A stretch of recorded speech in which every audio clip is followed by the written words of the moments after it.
Hello বন্ধুগণ, আজকের আমি বাড়িতে ইলিশ মাছ নিয়ে এলাম। দুটো বড় বড় ইলিশ মাছ কেটে দেখি গিন্নিমা কি বলে। ওই যে এলেন বাড়িতে, মাছ এনে আমাকে উদ্ধার করেছে। ওই দেখি কি মাছ এনেছো। ইলিশ? তুমি জানো না আমি ইলিশ মাছ খাই না? ইলিশ মাছে অনেক কাটা।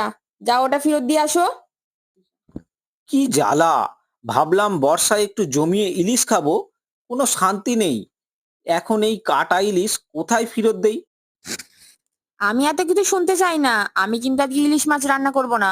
যাও গিয়ে ইলিশ মাছ ফেরত দিয়ে আসো। আরে আরে, আমার দিকটা একটু বোঝার চেষ্টা করো। এখন এই কাটা ইলিশ আমি কোথায় ফেরত দেই?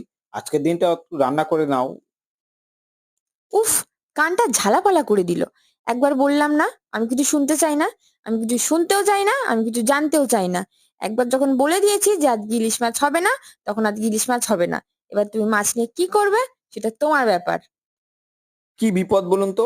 আজকে কার মুখ দেখে যে ঘুম থেকে উঠেছিলাম সেটাই আমি বুঝে পাচ্ছি।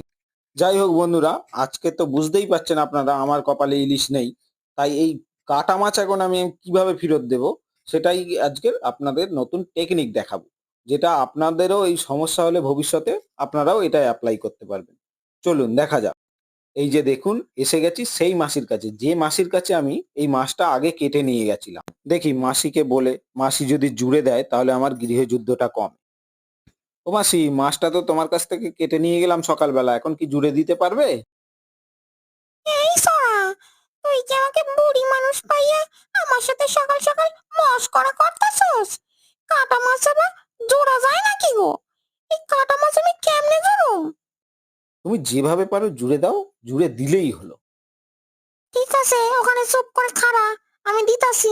তো দেখলেন বন্ধুগণ, মাসি কিভাবে মাছটা জুড়ে দিল। আপনারাও এইভাবে মাছটা জুড়ে